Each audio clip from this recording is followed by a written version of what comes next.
Ceci est une émission payée par l'heure de la bonne nouvelle.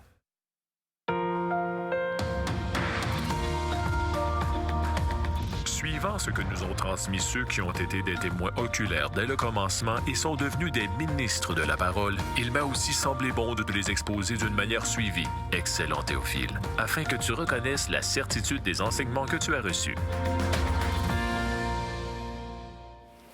Bonjour et bienvenue à l'heure de la bonne nouvelle. Bonjour François, bonjour Jeff. Bonjour. Allez, vous êtes en forme pour continuer on est content d'être dans la là. découverte de ce merveilleux Écoute, on avait pas trouvé des trésors là-dedans. qu'est l'Évangile. Oui, c'est rempli de trésors. Et aujourd'hui, on va retrouver Jésus avec une journée bien spéciale en Israël qu'on appelle le Shabbat, que les Juifs appellent le Shabbat. Nous, on appelle ça le sabbat. Mais eux, cette journée-là a un sens bien spécial, que nous, on ne connaît pas jusqu'à un certain... tu sais, je veux dire, eux le sabbat, c'est vraiment... c'est le repos. En fait, le mot sabbat veut dire le repos. Et eux, ils se reposent vraiment. Même les ascenseurs se reposent. Ben oui, c'est vrai. On a gardé le terme, tu sais, quand quelqu'un prend une année sabbatique. Ah oui, on connaît ça. Ouais. Repos, une pause.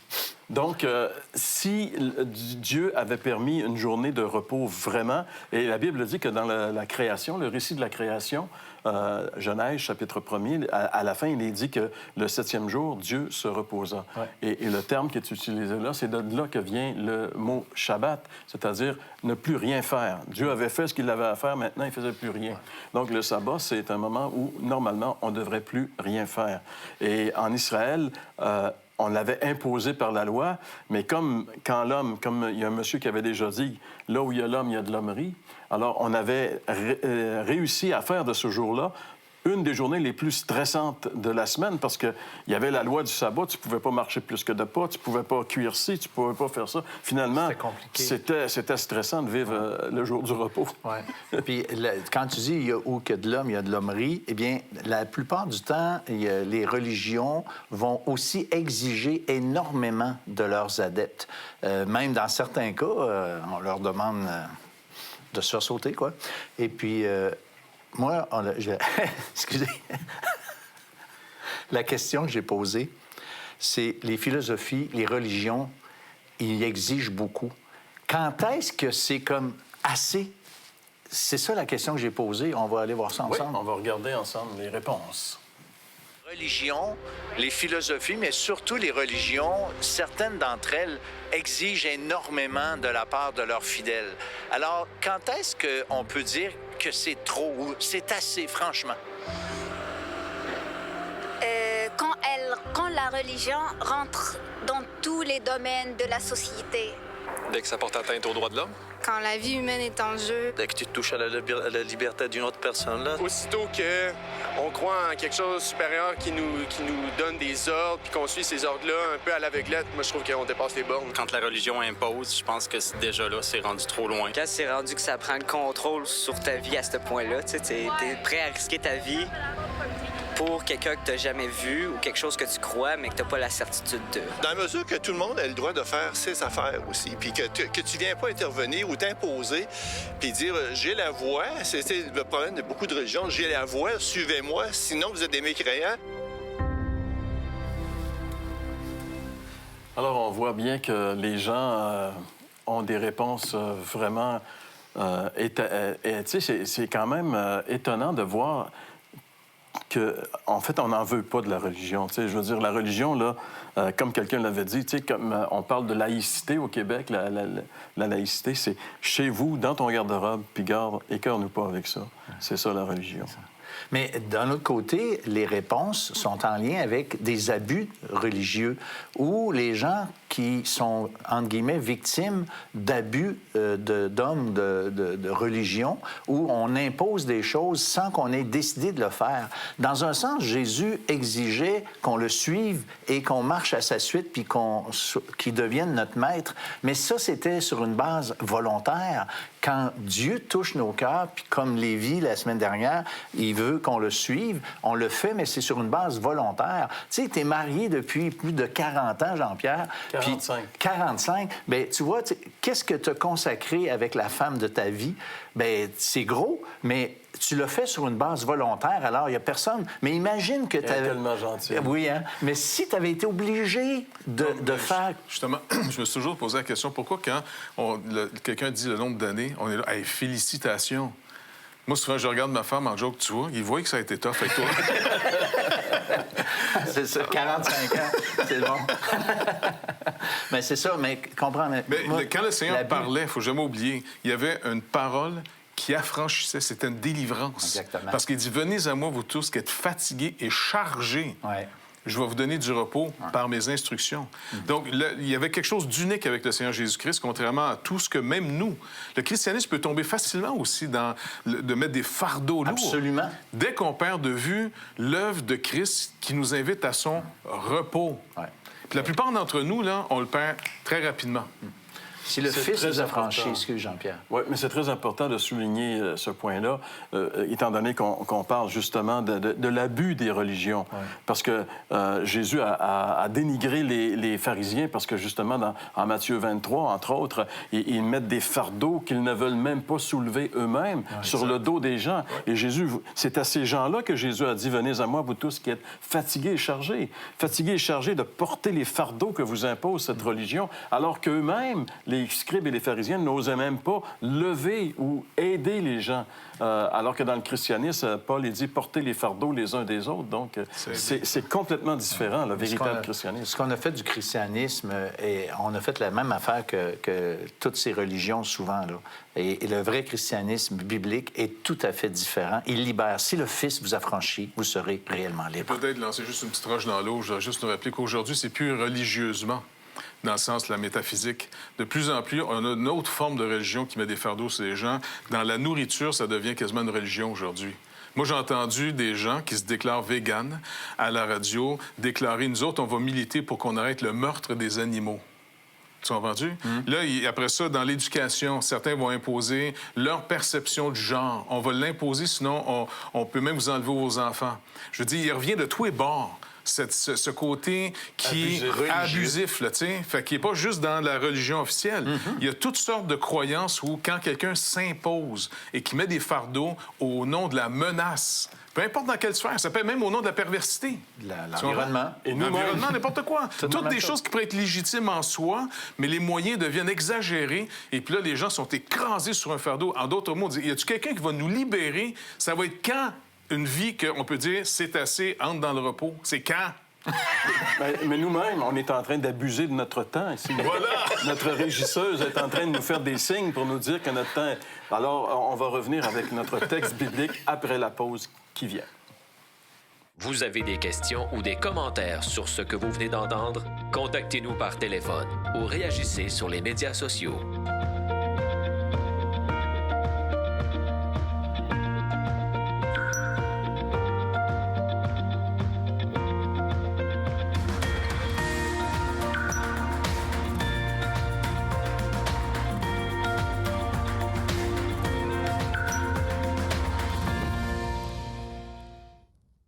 L'heure de la bonne nouvelle, en collaboration avec le Messager chrétien, vous offre gratuitement le recueil de méditation quotidienne La Bonne Semence. Pour en recevoir un exemplaire, écrivez-nous à l'heure de la bonne nouvelle, casier postal 25015, Trois-Rivières, Québec, G8Y0B5.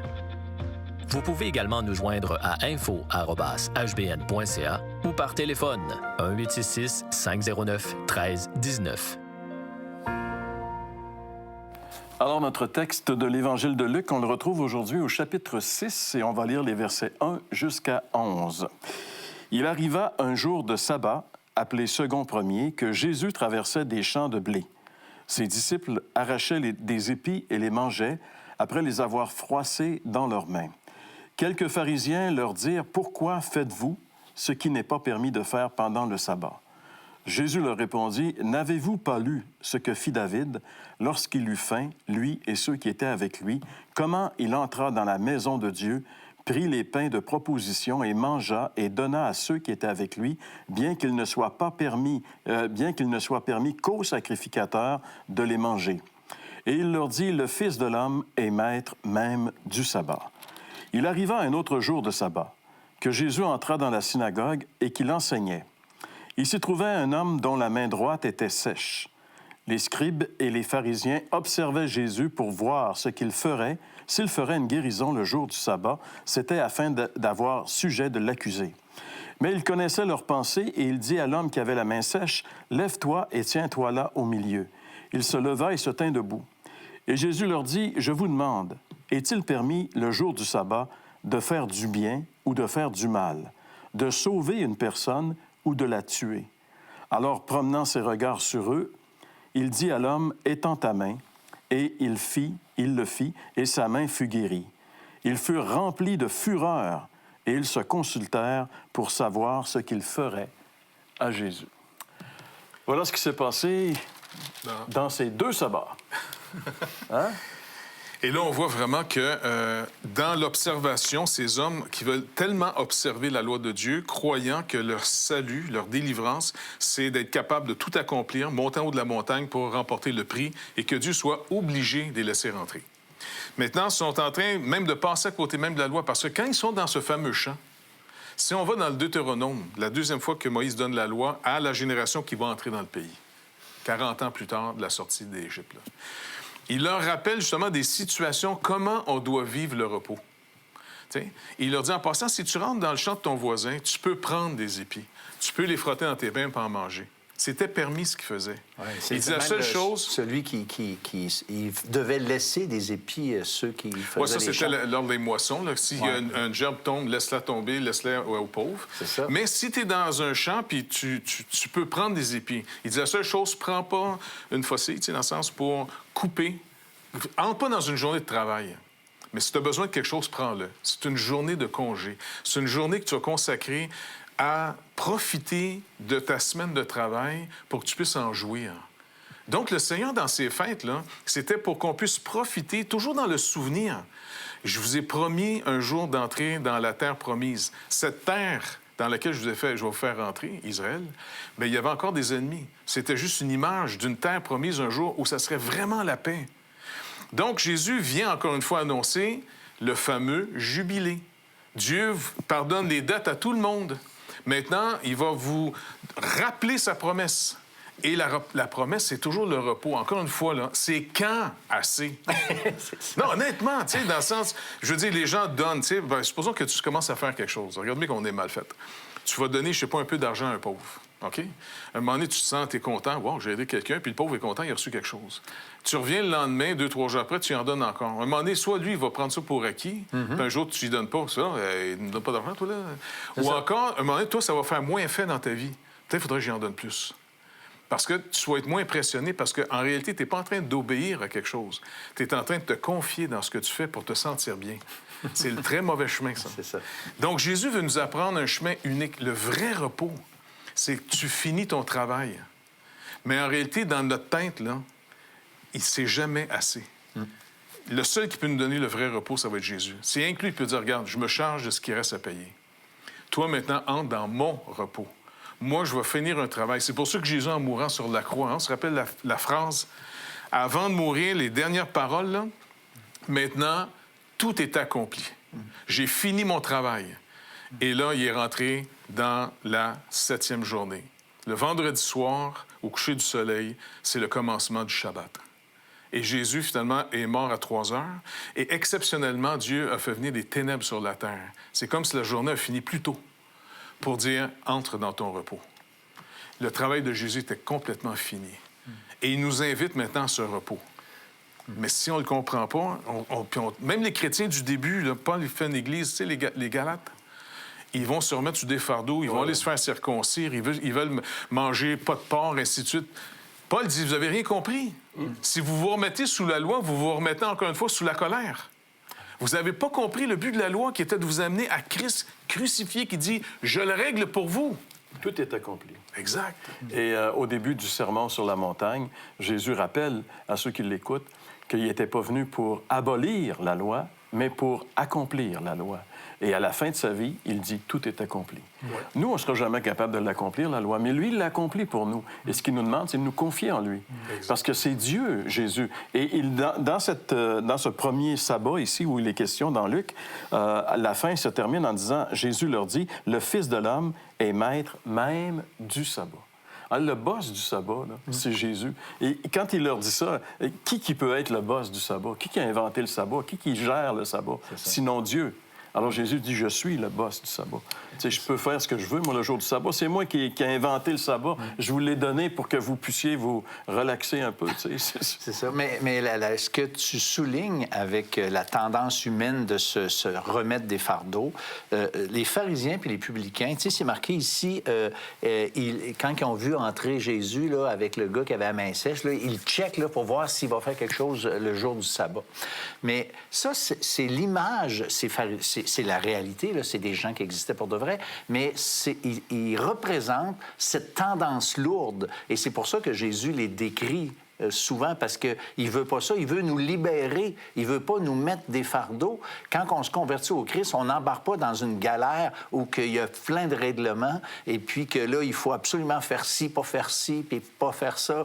C'est pas ça, c'est une libération. On vient en relation avec celui qui a tout pardonné, celui qui nous a accueillis, qui a payé le prix. Alors, wow! C'est le fardeau doit tomber. Cette culpabilité qu'on a souvent traînée pendant une vie entière, quand Jésus il dit « je te pardonne », bien, le fardeau doit tomber. Dans le livre « Le voyage du pèlerin », qui est un livre quand même qui a été très populaire, le pèlerin, il marche, puis il y a un gros fardeau sur ses épaules. Puis quand il arrive, il voit la croix sur un mont. Et puis là, en voyant la croix, c'est marqué, le fardeau est tombé de lui-même, de ses épaules. Il a roulé jusque dans un trou où c'est comme un peu là où Jésus a été enterré. Tu sais, c'est toutes des images et des allégories, mais ça représente tellement bien la vision de la croix fait tomber le fardeau. C'est pas « j'en ai-tu assez fait » pour faire tomber le fardeau. Ça va en rajouter du fardeau. Plus que tu essayes de plaire à Dieu pour faire des bonnes choses, plus que tu seras moins convaincu que ça marche, puis plus le fardeau va être lourd. Exactement. Tu viens à Jésus, c'est la libération. Mais en réalité, ici, les pharisiens, c'est pas le sabbat qu'ils obéissaient, c'est pas au sabbat, c'est à leur interprétation du sabbat.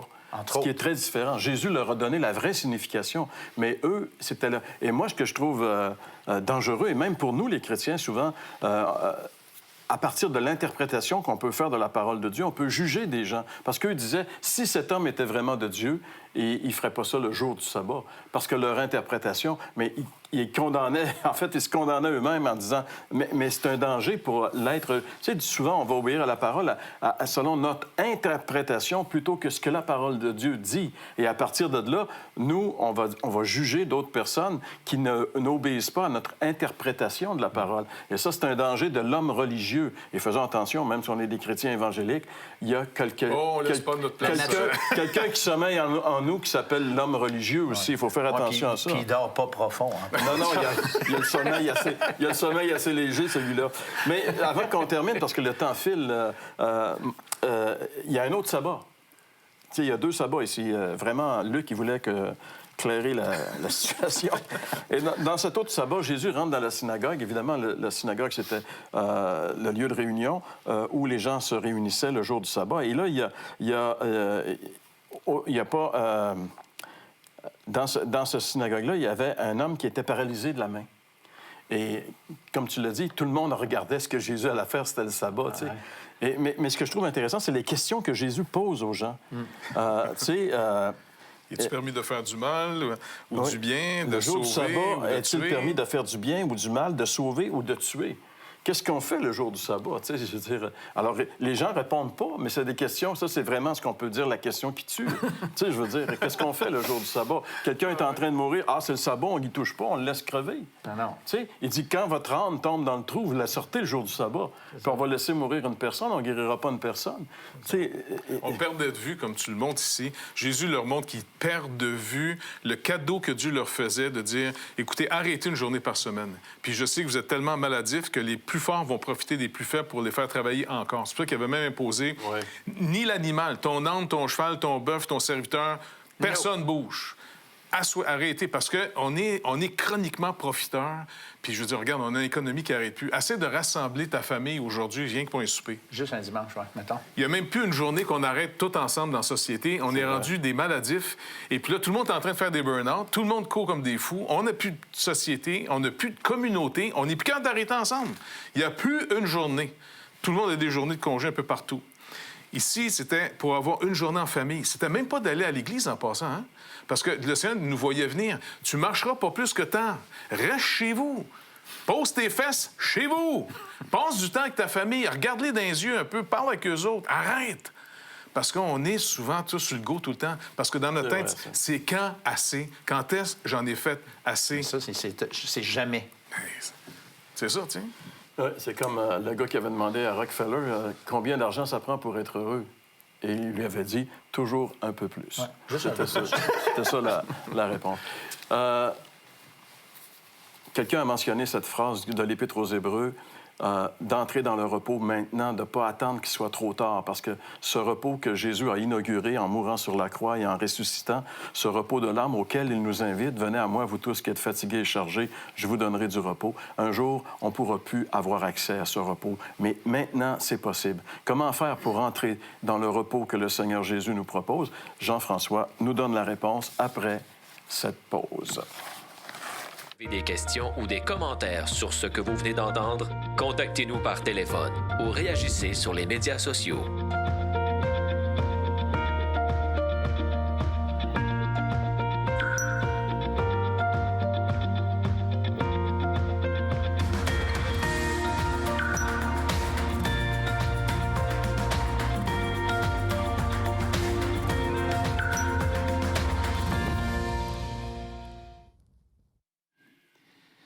La grosse question qui a été posée, c'est celle-là. Quand est-ce que c'est suffisant? Quand est-ce qu'il y a assez d'œuvres? Quand est-ce qu'on en a fait assez? C'est quoi la mesure? En fait, pour vous illustrer ça, je vais vous parler d'une histoire dans la mythologie grecque. Certains d'entre vous, vous en avez peut-être déjà entendu parler. C'est l'histoire de Sisyphe. Eh bien, cette histoire-là disait que Sisyphe, après avoir passé sa vie, son jugement en enfer, c'était de pousser une grosse roche en haut d'une montagne complètement. Et là, il prenait la grosse roche et là, il poussait. C'était une grosse montagne très haute. Et là, il pousse. Et c'est très, très, très difficile de réussir à la monter en haut. Sauf que rendu presque en haut, toujours la roche, elle descendait comme ça, puis elle redescendait complètement la montagne. Et lui, il était obligé de complètement redescendre la montagne, puis de repousser la montagne. Et son jugement, c'était de faire ça pour l'éternité. Est-ce qu'on pourrait avoir cette impression-là des fois qu'on essaye, puis on essaye encore, puis finalement, on n'y arrive jamais? Bien, pour répondre à la fameuse question, quand est-ce que c'est assez? La Bible dit jamais. En fait, ça ne sera jamais assez, parce qu'on n'est pas capable. En fait, le standard de Dieu, c'est la perfection. Dans l'Évangile de Matthieu, Jésus dit dans le Sermon sur la montagne, « Soyez donc parfaits comme votre Père dans les cieux est parfait. » Le standard de Dieu, c'est la perfection. Ailleurs aussi, dans le Deutéronome, c'est dit « Maudit est quiconque n'observe pas tout ce qui est écrit dans le livre de la loi et ne le met en pratique. » Donc, si on veut savoir la limite pour savoir quand est-ce que c'est assez, c'est aucune faute. L'apôtre Jacques va aussi dire « Car quiconque observe toute la loi, mais pêche contre un seul commandement, devient coupable envers tous. » Donc, ça veut dire que le standard de Dieu, c'est la perfection. Mais qui parmi vous et qui parmi nous peut accomplir la justice parfaite?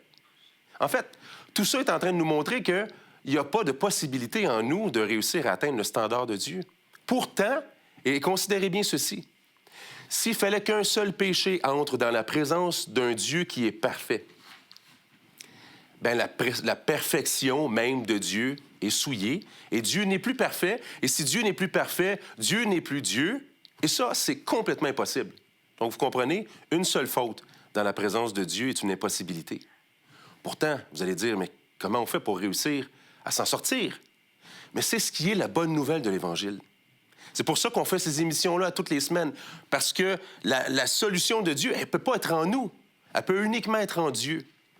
Dieu lui-même, celui qui est parfait, est venu accomplir parfaitement toutes les exigences de la loi.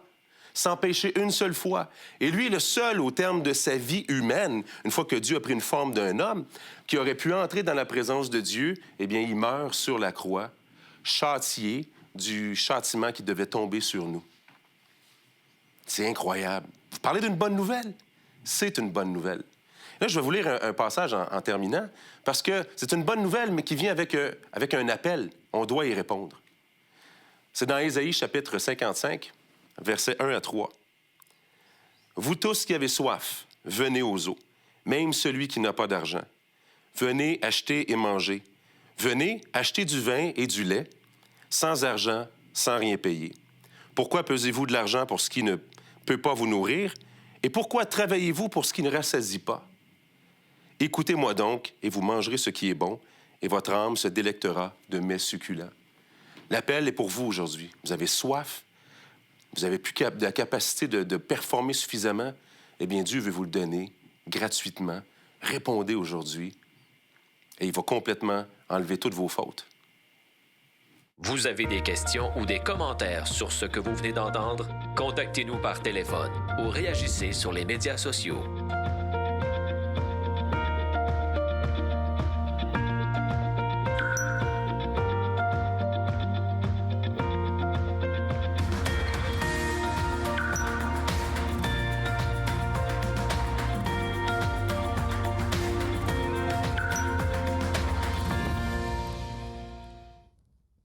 L'heure de la bonne nouvelle, en collaboration avec le Messager chrétien, vous offre gratuitement le recueil de méditation quotidienne La Bonne Semence. Pour en recevoir un exemplaire, écrivez-nous à l'heure de la bonne nouvelle, casier postal 25015, Trois-Rivières, Québec, G8Y0B5.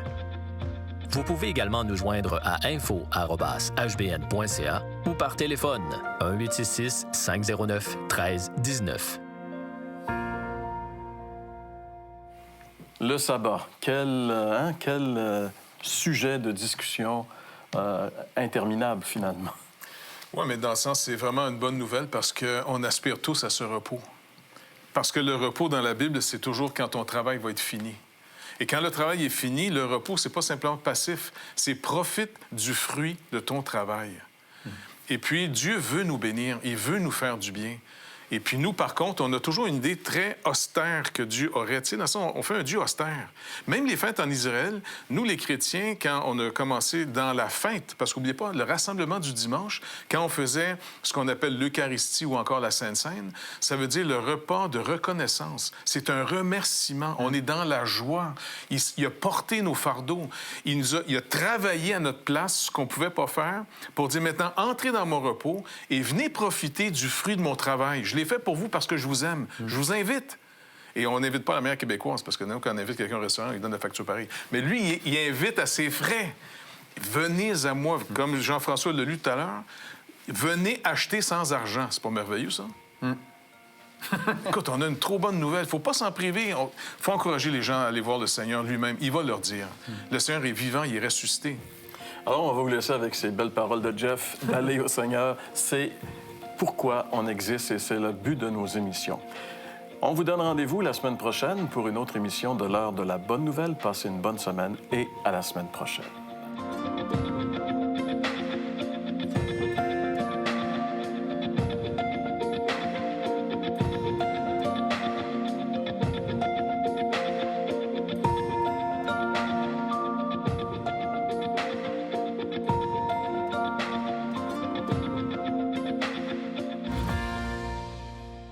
Ceci était une émission payée par l'heure de la bonne nouvelle.